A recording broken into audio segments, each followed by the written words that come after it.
নমস্কার, সোমাদা হোম কুকে আপনাকে স্বাগত। বন্ধুরা, আজ আমি একটি নতুন রেসিপি নিয়ে এসেছি, নবরত্ন কোরমা। খেতে খুব টেস্টি হয়েছে এবং দেখতেও দুর্দান্ত হয়েছে। এটা রুটি, পরাঠা, ফ্রাইড রাইস, পোলাওয়ের সাথে খেতে খুব ভালো লাগে। দেখে নিন রেসিপিটি। প্রথমে একটু বড় বড় পিস করে বিনস, গাজর, ফুলকপি আর আলু কেটে নিয়েছি।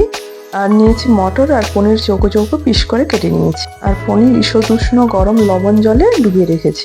সবজিগুলোকে গরম জলের মধ্যে দিয়ে দিচ্ছি, দিয়ে একটু ভাপিয়ে নেব আর একটু লবণ দিয়ে দিয়েছি। এতে সবজিটা কিছুটা সেদ্ধ হয়ে যাবে, এর ভেতরে লবণটাও ঢুকে যাবে। সবজিটা একটু ঢাকা দিয়ে 5 মিনিটের মতো সেদ্ধ করে নিয়েছি, তারপর গ্রিন পিস দিয়েই উঠিয়ে নিচ্ছি। কড়াইতে ঘি আর সাদা তেল দিয়ে দিয়েছি, তারপর কুচিয়ে রাখা পেঁয়াজগুলো ভেজে নিচ্ছি বেরেস্তা করবার জন্য। আর অল্প একটু চিনি দিয়ে দিয়েছি, এতে বেরেস্তার কালারটা খুব সুন্দর আসে এবং মুচমুচেও থাকে।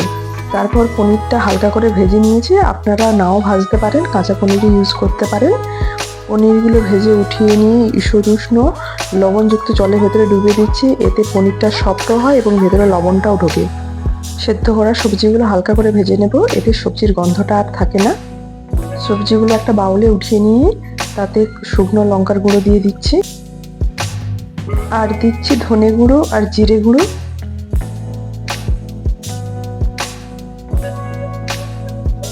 গরম মশলা গুঁড়ো দিয়ে দিচ্ছি, আর দিচ্ছি লবণ আর চিনি। এবার টক দই দিয়ে দিচ্ছি, দিয়ে একটু ভালোভাবে মাখিয়ে নেব। তারপর দিয়ে দিচ্ছি কাজু পাউডার আর পোস্ত পাউডার। আপনারা এখানে কাজু আর পোস্তের পেস্ট ইউজ করতে পারেন। এটা ভালোভাবে ম্যারিনেট করে 20 মিনিটসের জন্য এটা ঢাকা দিয়ে রেখে দিচ্ছি। কড়াইতে সাদা তেল আর ঘি দিয়ে দিচ্ছি। তেলটা গরম হয়ে এলে তারপর দিয়ে দেবো গরম মশলা ফোড়ন। এতে এলাচ, লবঙ্গ আর দারচিনি ব্যবহার করেছি। ফোড়নের সুন্দর গন্ধ এলে তারপর দিয়ে দেব পেঁয়াজ, আদা, রসুন বাটা। বন্ধুরা, আমার রেসিপি যদি পছন্দ হয়ে থাকে অবশ্যই শেষে লাইক, কমেন্ট এবং সাবস্ক্রাইব করতে ভুলবেন না। ভিডিওটা কেউ স্কিপ করে দেখবেন না, এতে ভেতরে কিছু কিছু টিপস দেওয়া থাকে, সেটা ফলো করলে রান্নাটা সত্যিই খুব ভালো হবে। মশলাটা ভালোভাবে ভাজা হয়ে গেছে, এবার ম্যারিনেট করা সবজিগুলো দিয়ে দিচ্ছি।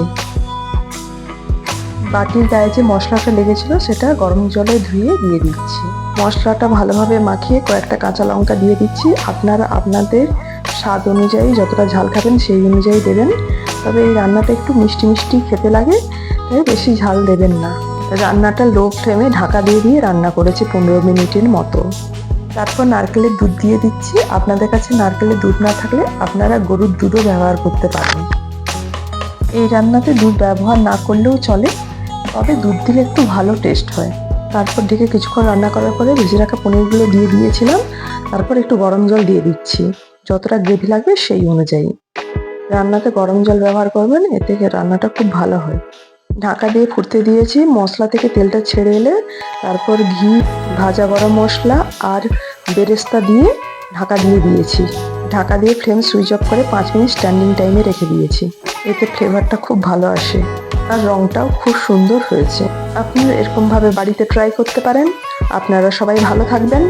Thank you.